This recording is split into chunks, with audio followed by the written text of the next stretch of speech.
เอาไม่ได้อาจารย์จะมาสอนเกี่ยวกับสูตร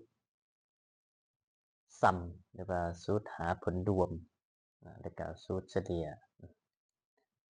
ใน Microsoft Excel นะไม่ได้เป็นมือวันที่13 เดือน 12 2025เนาะเอาสูตรรวมนี่ก่อนอื่นที่เราจะเสียสูตรรวมใดนี่เราต้องมีข้อมูลเนาะคือพวกนี้คือข้อมูลของมันนะฉะนั้นตัวนี้จะเป็นสมมติข้อมูลของนักเรียนเนาะตัวนี้สูตรซัมก็ก่อนอื่นเราก็มากดเสื้อห้องที่เราต้องการรวมเนาะสมมติเราต้องการรวมนี่แล้วก็กดไม้เท้าเสื้อแล้วพิมพ์คำว่า sum sum เปิดวงเล็บเนาะครับก็ไปคลิกลากคุมเอาส่วนที่เราต้องการรวมมันสมมติเราต้องการรวมแต่จุดนี้มาหาคือบอลคุกมาหาแปดตัวนี้แล้วก็ปิดวงเล็บมันเอนเตอร์เนาะแล้วหลังจากออกนี่ตู้ตือนี่นะถ้าก็คือมันรวมเองเขาด้วยเขาไปต้องเขียนสูตรคือเก้าวันนี้แล้วเนาะมาบอลแจนี่มันเป็นไหมบวกดำๆนี่เขาก็คลิกเมาส์ซ้าย2 บาทไว้ซะนี่มันก็ออกมาออโต้เขาโอเค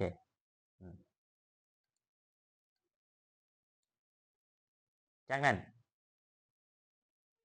สูตรเฉลี่ยนะสูตรเฉลี่ยเพื่อนหมายเท่าแต่สูตรเฉลี่ยนี่มันเขาสื่อ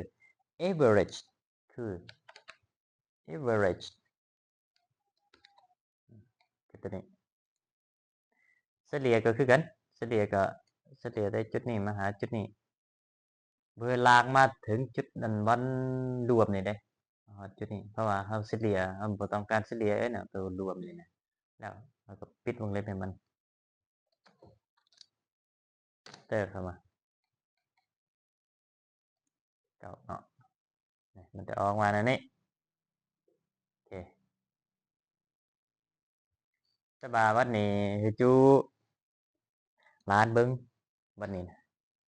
มันจะกลายจุดมาหลายตัวเนาะฉะนั้นเอาเสือสูตรไปอีกตัวนึงเพื่อคุมตัวนี้ไปอีกเนาะฉะนั้นเปิดวงเล็บนี้ก่อนเราวงเล็บนี้จะพิมพ์ round คือสุด round เนาะตัวนี้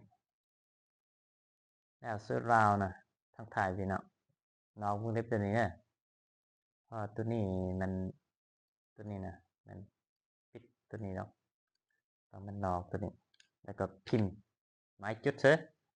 แล้วก็พิมพ์จำนวนทศนิยมที่เราต้องการหมายคำว่าจำนวนที่มันใกล้จุดไปนะกี่ตัวสมมุติเอาแต่ตัวเดียวกับพิมพ์เลข1คราวนี้เนาะปิดวงเล็บเสร็จแล้วก็ enter เข้าไปจากนั้นก็ลากไปเนาะเอาแต่ฮอตสักนิดด้วยไปไกลเตอร์มันก็มันก็ได้แต่ตัวเดียวเนาะในใกล้จุดมามันก็ตัวเดียวลงเสร็จเอาว่าจบสำนี้เนาะ